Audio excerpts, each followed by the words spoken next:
Good evening, everybody. Hope that you've had an incredible day. It is my earnest prayer that you are preparing for worship on tomorrow. So if you are in the street, start heading home. We got church in the morning.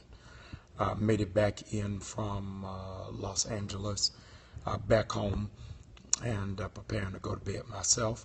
But wanted to share really what I heard and felt in prayer. So I need you to do me a favor, please. Ask that you'll slide your screen from left to right if you are in Apple. Absolutely, Muslims are welcome. And if you're an Android, hey Tim, go from the bottom to the top. We got to make our way to 1,000 on tonight. Tamara Graham, thank you for sharing with friends. Mr. Nita, I'm appreciative. 2Q, my brother from Racine, the Bishop. Candace Knowles, thank you for inviting people. Danielle, Faith, Repair the Breach, thank you for sharing with your followers. I want you to double tap that screen if you believe that prayer still works. Double tap the screen if you know the body needs to be in a fast in this hour, and that consecration leads you to elevation. I need you to double tap that screen if you know that in this hour we've got to go back to the basics. Hey, you did say hi. Hey, thank you so much. I ask that you will, y'all are moving slow tonight. Let's roll. We got church in the morning, so I'm not going to keep you long. This is just going to be a preamble to my preachment on tomorrow. I don't usually do Insomniac Circle on Saturday night, but I know a lot of you will be enthralled watching the game. When Cam Newton does the dab, I'm going to do it right along with him. So I wanted to catch you before tomorrow, because by this time tomorrow, I know I'm going to be away in a manger. So I need you very quickly. Let's move these numbers up. Thank you. Well, let me see where you all are. How many of y'all believe the Panthers are going to win? And those of you who rooting for that other team, is there any of you all out there? Tallahassee, hey, who's in my Carolina Panther crew? You in the zoo with me with the Carolina Panthers? It's the new zoo review. Thank you so much, so much. We're going all the way there. I tell y'all what, if he don't win, I'm going to be on here, not doing the dab, but doing the depression. I'm just going to the Super Bowl party for the win. All right. So let me share with you all what I really heard in prayer. Flying from coast to coast in just 72 hours. Okay. Lenten season begins on Wednesday. For those of you who are new to the faith, Lent is the period of days of consecration by which we prepare not just for the crucifixion, but for the resurrection of our Lord and Savior. In liturgical circles, it is considered the season of self-denial, is that we give up that which pleases the flesh so that we can, in fact, gratify and stretch our spirits. And so you find a lot of people who give up something that will be a sacrifice. If it doesn't hurt you, it won't bless you.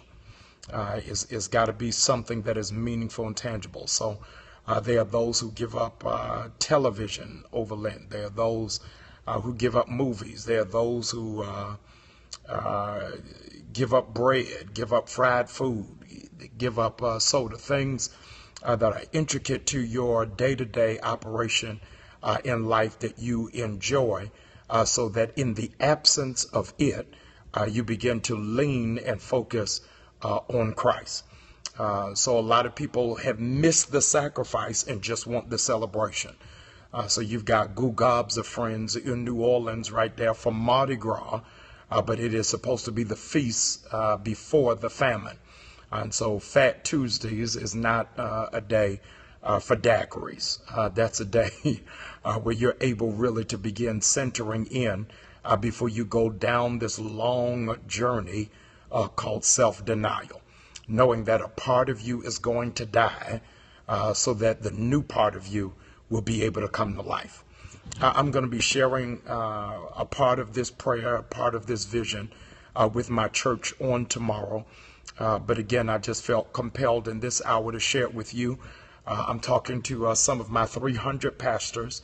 I want you to challenge your churches to do it and for you to do it, not just your congregants, but also for clergy. Those of you who claim a faith but are not a part of organized expression of that faith, I want you to go on this journey with me.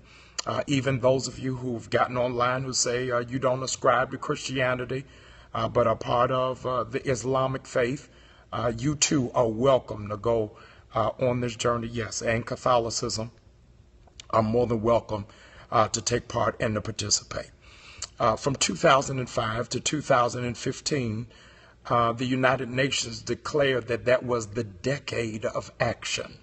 2005 to 2015. I contend tonight that 2016 also needs to have that same mantra and that same mind frame, that this has got to be a year of critical action. To that end, let me report to those of you who have been separate over the last couple of days, I was able to successfully, with the partnership of any number of churches across the length and breadth of this nation, to bring 600,000 bottles of water to Flint, Michigan this past Monday. Literally, trucks and vans and buses and minivans pulled up to Flint, Michigan on Monday to bring 600,000 bottles of water. And I think that that was absolutely admirable. It was significant, and it was great for our churches to be able to do that. But on the other side of that coin, the Red Cross can do that and pass that. The United Way can do that and pass that. And so what distinctively differentiates us from being those who are, in fact, the sons and daughters of Yahweh, than those who just are a part of doing a social responsibility?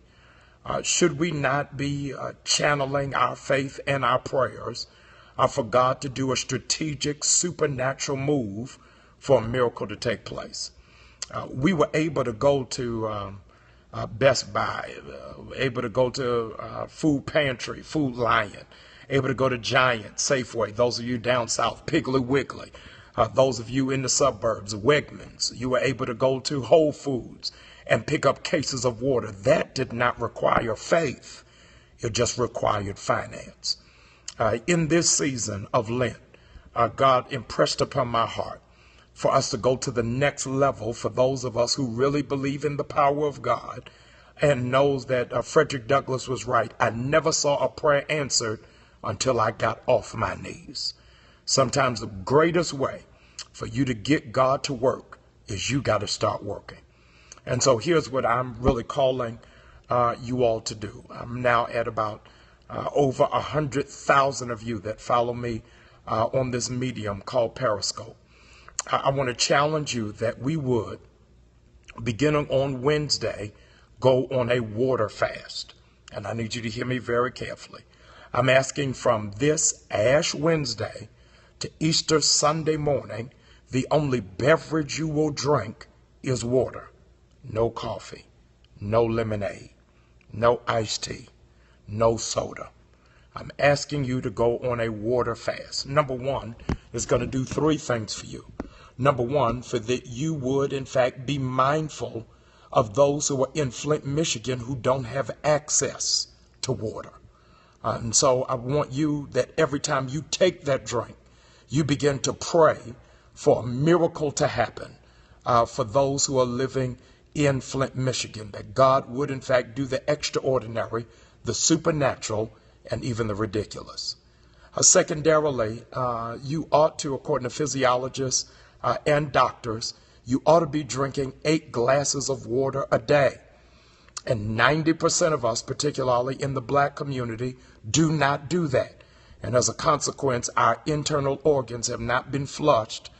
There is a lot of toxins that need to be released and need to be pulled out. And so it's going to do a lot for your body. Your body is a temple. Thirdly, I want you to be able to do it as an act of discipline. I was sharing with our ministry leaders. We are in the gym together over this Lenten season, my whole staff.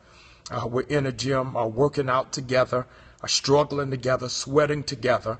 I said to them, a small known, hello Morocco, a small known fact is that Christians are the most obese believers on the planet.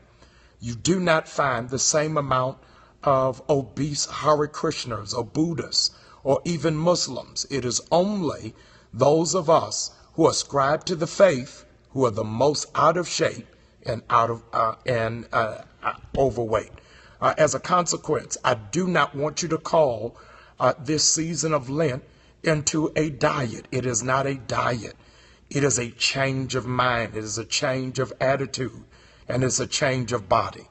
And I believe if we go through this together, these days in which we really turn literally not our plate down, but our cup down, that we are praying, when you realize that there are over, I think, 7 million people with fresh water deprivation across the planet. 7 to 9 million people who are in water deprivation. That you're praying that in those Saharan desert places, that God will open up an oasis and not a mirage. I want you pastors to really pray with me in continuity, that we would together pray for a miracle to happen. Here's how outlandish my faith is. My faith suggests that God has the power, the authority, and the capacity to heal 9,000 children who are dealing with lead disease. My faith is of such that the 43 people who are dealing with Legionnaire's disease that is not able in the natural to come out of your body for 3 generations, with one move of God, it can be shifted. I want you to come into agreement. There is no penalty for it, but there is a strength when we walk together in numbers. I cannot demand for you to do it. I'm just asking for you to do it. Now, I've given you enough time, as in that this is Saturday night. It's Saturday night. And so you've got Sunday, drink what you want. Monday, drink what you want. Tuesday, drink what you want. Wednesday morning, when you get up, I need you reaching for a glass of water, realizing that the people in Flint, Michigan do not have that luxury. I never thought I would see the day that in the wealthiest, mightiest nation in the world, people who are citizens and not prisoners of war don't have access to clean water. Let's walk through this together. I want you, right where you are, if you'll find in your emojis a glass or a cup, those of you who will, in fact, go on this journey with me beginning on Wednesday for a water fast, I want you, please, I know it's ridiculous, but whenever God's getting ready to do something outlandish, he always makes a request that is ridiculous. He told the blind man, put mud on your eyes. Ridiculous. But when he did it, he was able to see. I need you right where you are. Follow the strange instructions. That's right. Find me sprinkles of water, or if there is a cup or a glass, I'll drink to that. I just want to know those of you who are going to go on this journey with me. Lodge number 6, thank you so much. Lady Carter, thank you. Miss Carter, thank you. B. Kess, Levy Girls, thank you. Miss Danita, Clay, Pastor Lewis, I knew I could count on you. Miss Shy, thank you. All City, thank you so very much. I'll drink to that. Let's do that. Let's get our bodies in shape. Let's purge and detox from our systems and our spirits, and let us do something in the spiritual. 600,000 is admirable in the natural, but it required nothing of you of your faith. Let's put a mandate on God that in this season of Lent, I want miracles to happen. Not just in Flint, I need you to hear me, but I'm believing miracles are going to happen within your body. Now, let me say to you, those of you, you got to break it up. You can't handle the monotony of water. It's all right. Add Crystal Light to it. That's fine. You're drinking flavored water. I drink Power Ice every day. 0 calories. It operates in the same fashion. But I want us to hold claim to this, that over this season, I'm believing God for a miracle in Flint, Michigan, but we are also doing it for a miracle within our bodies. Whatever is out of order in our bodies, we are believing that God is going to do it. And here is the third proponent, is that I want to believe that God is going to do a miracle within the body of Christ. If all of us will come into agreement and in alignment with it, then I believe that we're going to change the scope and the landscape of what it is that God has for us. Easter, you're going to feel better. Your faith is going to be stretched. And I'm believing that a miracle is going to happen to Flint, Michigan. I dare not put a limitation on how God is going to work or what he's going to do. All I can tell you, in the words of Kurt Carr, I've seen him do it. And if he did it before, I believe he'll do it again. And so please, tonight, drink up. Get all the hot tea, get the hot chocolate, get coffee, get Coke, get Sprite, get Mountain Dew, get orange juice, cranberry juice, lemonade, iced tea. Drink it all up. And tomorrow night at the Super Bowl party, I'll drink to that. Have at it. Wednesday morning, let's go in together. Wednesday, I think I'm going to do an inverted insomniac circle. I may do one early in the morning. Wednesday, I'm going to Dominica, the island of Dominica. They've asked me to be there. What am I? I'm their headmaster, something. I'm their honorary chair for Carnival this year in Dominica. So I'm going there on Wednesday. But before we get up in the air, I'll do an early morning insomniac circle with you. Tuesday, I'll give you a time. And so Wednesday morning, I'll give you a time that we'll pray. Have that glass of water right there with you. And let's start the fast together. I'll try to figure out what time that is, predicated on what time I got wheels up, headed to Dominica. But ask that you will please be on high alert between now and Wednesday. I'll give you the time as to what time it is that we'll be praying together and starting off this Lenten season. I love y'all. I'm going to sleep, but I can't wait to see you. Tomorrow morning, I am starting this new series called I Dare You, Truth or Dare. This is the season for Truth or Dare, and I want you to please be a part of it. At 9:30, I am preaching the unofficial eulogy for my dear brother, lead singer for Earth, Wind, and Fire. It's going to be absolutely nuts and ridiculous. I thought I saw him on earlier. Bishop McKissick is talking about Earth, Wind, and Fire in Florida tomorrow. I'm going to talk about Earth, Wind, and Fire up the East Coast in Baltimore. So it's going to be nuts. Empowerment Temple, it can't be explained. It can only be experienced. You got to be there. Right, for Maurice White, 7:30, 9:30, and 11:30. But the eulogy, unofficial eulogy for Maurice White, Earth, Wind, and Fire, is tomorrow at 9:30 at Empowerment Temple. My dear friend, I just saw him a minute ago, Bishop Mark Freeman, reminding me that the new date for our emergency Black Clergy Summit is February 29th and March 1st. We have moved from Howard University because of scheduling conflicts due to the inclement weather. We will now be at the African American Civil Rights Museum, talking about the history of Black warriors in this nation. It's going to be absolutely powerful. If you are not already enlisted, enrolled, registered for the Emergency Black Leader Summit, need you to go to powermovement.com. Powermovement.com. I love y'all. I'm going to bed. I got church in the morning. I'm trying to get to heaven. Talk to y'all.